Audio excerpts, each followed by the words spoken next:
नाजरीन 74वें योम पाकिस्तान के मौका पर बानिया पाकिस्तान का शहर कराची खुशियों से दो चार था।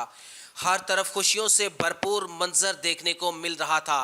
कहीं शहरी तफरीही मुकामात का रुख कर रहे थे तो कहीं शहरी छोटे बड़े नौजवान पाकिस्तानी मिली नगमों पर झूम कर वतन अजीज मुल्क पाकिस्तान से मोहब्बत का इजहार कर रहे थे। शहर कायद रंग बिरंगी रोशनियों से जगमगा रहा था। गली कूचे पाकिस्तानी झंडियों से खूब सजे थे। हर तरफ पाकिस्तानी परचम आज़ाद फिजाओं में लहराता हुआ नजर आ रहा था। न जाने किन बदबख्त मुल्क दुश्मन अनासर को जश्न आज़ादी की खुशियां हजम ना हो सकीं। 14 अगस्त का दिन अपने गुरूब की तरफ जा तो रहा ही था, लेकिन किसी को क्या इल्म था कि ये दिन जाता हुआ शहर कायद की खुशगवार फिजा को सोगवार फिजा में बदल जाएगा। कौन जानता था कि ये खुशियां गम में बदल जाएंगी। क्या इल्म था कि शहर कायद में सन्नाटा छा जाएगा। शाम ढलते ही एक ऐसा शोर बरपा हुआ जिसने शहर कायद की खुशियों के मंजर को क़यामत सुगरा के मंजर में बदल दिया। नाज़रीन, ऐसा क्या हुआ, आइए आपको बताते हैं। नाज़रीन, 14 अगस्त 2021 की शब दहशत गर्दों ने एक बार फिर सर उठाया। कराची के इलाके मुआजगोट में एक शाहजोर गाड़ी को उस वक्त दहशत गर्दी का निशाना बनाया जब अवामी नेशनल पार्टी के ज़िले रहनुमा फरमान अली के ख़ानदान के 20 से ज़ायद अफराद उसी शाहजोर गाड़ी में शादी की तकरीब से शेरपाओ घर वापस लौट रहे थे। मुआजगोट मोटरसाइकिल सवार दहशत गर्दों ने गाड़ी पर हैंड ग्रेनेड फेंका और मौका से बाआसानी फरार हो गए। इस वाक़े में एक ही ख़ानदान के बच्चों और ख़वातीन समेत 14 अफराद शहादत नोश कर गए, जबकि 6 अफराद ज़ेरे इलाज रहे। नाजरीन, उस 14 अगस्त की खुशियाँ उस ख़ानदान के लिए किस अहमियत की हामिल हो सकती हैं जिस 14 अगस्त ने एक ही ख़ानदान को 14 लाशें देकर जुल्म और गमों के पहाड़ तोड़ दिए हों। नाज़रीन, इस ख़ानदान के बचे खुचे अफराद पर क्या बीती होगी जब 14 एम्बुलेंसेस 14 मैतें लेकर उनकी दहलीज पर आ खड़ी हुई। यकीन कीजिए, ऐसा कहराम मचा कि वो समा, वो दर्दनाक मंजर नाकाबिले दीद, नाकाबिले समात और नाकाबिले बयां है। हज़ारों की तादाद में सोगवारों की आंखें नम नजर आईं। इस मौका पर सोगवार ख़ानदान को मुकम्मल पुलिस और रेंजर्स की सिक्योरिटी फ्राहम की गई, लेकिन अब क्या पछताए जब चिड़िया चुग गई खेत। नाज़रीन, इन 14 मैतों की इज्तमाई नमाज जनाजा का अहतमाम स्टार ग्राउंड शेरपाओ कॉलोनी में किया गया। नमाज जनाजा में अवामी नेशनल पार्टी के तमाम मरकजी सूबाई रहनुमाओं समेत दीगर तमाम सियासी पार्टीज़ के रहनुमाओं ने शिरकत की। पाकिस्तान पीपल्स पार्टी के मकामी MPA महमूद आलम जामोद, सूबाई वजीर सईद गनी, पाकिस्तान तहरीक इंसाफ से अपोजिशन लीडर हलीम आदिल शेख, जमात इस्लामी के सूबाई सदर नईम उल हक और ज़िले इंतज़ामिया से SSP सैयद इरफान बहादुर, SP सिंगार मलक ने भी शिरकत की। इस मौका पर पुलिस और पाक रेंजर्स की भारी नफरी ने सिक्योरिटी के फ़राइज़ सर अंजाम दिए। शहदाओं की नमाज जनाजा में हज़ारों सोगवारों की तादाद मौजूद थी। इस मौका पर सिविल सोसाइटी की जानिब से वाक़े की पुरजोर मज़म्मत की गई।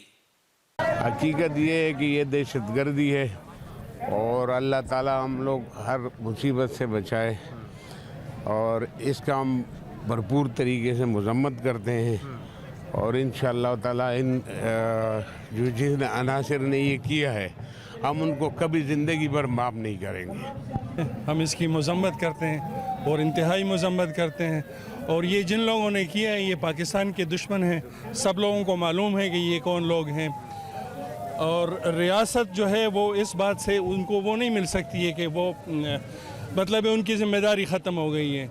रियासत की नाकामी है। रियासत को चाहिए कि फ़ौरन हरकत में आए और हमें बताएं कि किसने ये किया है, उनको बेनकाब किया जाए। ANP के रहनुमा ने हुकूमत सिंध और पाकिस्तान के रियासती अदारों से गिले का इजहार करते हुए कहा, दहशत गर्दी का वाक़या है, तमाम हस्पतालों में इमरजेंसी नाफिज करनी चाहिए थी। दहशत गर्दी का वाक़या है, बिल्कुल इमरजेंसी लगानी चाहिए थी सारे हॉस्पिटल्स में, लेकिन इस तरह का कोई इकदाम नहीं हुआ है। सबसे पहले आवाम ने अपनी मदद आपके तहत सब कुछ किया है। हमारी यही तो गिल्ला है, हमारी यही तो गुजारिश है। हम अमन की बात करते हैं कि कराची में अमन होना चाहिए, लेकिन जब 14 लाश आप घर में दोगे तो अमन कैसे होगा? ये तो इंतजामिया का काम है ना। ये तो अगर हॉस्पिटल्स वाले ठीक है, डॉक्टर्स हैं, लेकिन इंतजामिया का भी तो काम बनता है, हुकूमती नुमाइंदों का भी काम बनता है कि वो इमरजेंसी नाफिज करे। ये हेल्थ डायरेक्टर क्या है, हेल्थ डिपार्टमेंट आपका क्या है, इनका काम क्या है? इनका काम ये है कि ये पहुंचे वहां पे। अभी भी यहाँ जनाजा हो रहा है, हुकूमती एक नुमाइंदा नहीं है। इनको दिलासा कौन देगा, इनको कौन मुतमईन करेगा कि आपके जान और माल का तहफ़्फ़ुज़ करने वाली ये हुकूमत है कि सिर्फ वसाइल बटोरने में लगे हुए हैं, मज़े बटोरने में लगे हुए हैं। ये बिल्कुल नाकामी है, सिंध हुकूमत की भी नाकामी है, हमारे सारे रियासती इदारों की नाकामी है कि 14 अगस्त पे इस तरह का वाक़या होता है, उनके लवाइकीन की तरफ कोई नहीं जाता, बीमारों के कोई मिजाज कुर्सी नहीं कर रहा, तो ये ज़्यादती हो रही है अवाम के साथ।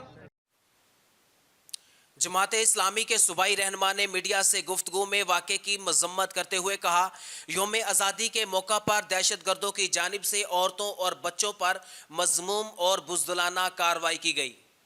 हमारे ANP के फरमान साहब के ख़ानदान के 14 अफराद ऐसे हैं कि जो जाम शहादत उन्होंने नोश किया।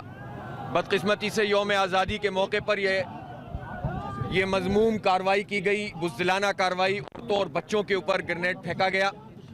अफसोस की बात यह है कि इंडियन नेटवर्क मुल्क में काम कर रहे हैं लेकिन उनको बेनकाब नहीं किया जा रहा। मैं इस मौके पर हुकूमत वक्त से कहता हूँ, लॉ इन्फोर्सिंग एजेंसी से कहता हूँ, आर्मी चीफ से ही मुतालबा करता हूँ, कोर कमांडर से, DG रेंजर से और तमाम हुक्मरानों से, ख़ासतौर पर प्राइम मिनिस्टर से, कि अफ़गानिस्तान में शिकस्त के नतीजे में जो रॉ के अंदर टूट फूट है और उनके अड्डे ख़त्म हो रहे हैं, वो तिल मिला रहे हैं और इसका बदला पाकिस्तान से ले रहे हैं। वो मुसलसल यहाँ दहशत गर्दी की कार्रवाई करना चाहते हैं। इसलिए हुकूमत की जिम्मेदारी और इदारों की जिम्मेदारी है कि उन नेटवर्क्स को तोड़ा जाए और उनको बेनकाब किया जाए। कैसे मुमकिन है कि हमारी आज़ादी के दिन पर इस तरह से खुलेआम हमला किया जाए और हमारी बच्चे और हमारी माएँ और हमारी बहनें जो हैं वो शहीद हो जाएँ। हम इस पूरे अमल की न सिर्फ ये कि मजम्मत करते हैं बल्कि हुकूमत से मुतालबा करते हैं कि वो फौरी तौर पर कातलों को गिरफ्तार करें, वरना जमात इस्लामी आइंदा के लाए अमल के बारे में बिल्कुल आज़ाद होगी। ये गम का मौका है, हम कोई सियासी बात नहीं करना चाहते, लेकिन मसला ये है कि जब हुक्मरान लोगों के तहफ़्फ़ुज़ में नाकाम हो जाएं, करोड़ों नहीं अरबों रुपए के बजट जो है वो सिक्योरिटी के ऊपर ये हुकूमत हमसे वसूल करे और फिर उसके बाद दिन दहाड़े और इस तरह खुलेआम हम पर ग्रेनेड से हमले हो, तो फिर ये सवाल पैदा होता है कि हम कहाँ हैं। जब हुकूमत सिक्योरिटी के नाम पर अरबों रुपए के बजट हमसे वसूल करे और दिन दिहाड़े हम पर ग्रेनेड से हमले हों, तो फिर सवाल पैदा होता है कि हम कहाँ हैं। जबकि सूबाई वजीर सईद गनी और PTI के रहनुमा हलीम आदिल शेख बिना किसी मीडिया टाक के नमाज जनाजा के बाद मौका पाकर रफू चक्कर हो गए। नाजरीन, एक ही ख़ानदान के 14 अफराद का दहशत गर्दी का निशाना बनना पाकिस्तान के रियासती अदारों और सिक्योरिटी एजेंसीज की कारकर्दगी पर सवालिया निशान और हुकूमत सिंध के लिए लम्हा फिक्रिया है। कैमरामैन राजा फराज के साथ इसहाक Javed, A News TV, Karachi.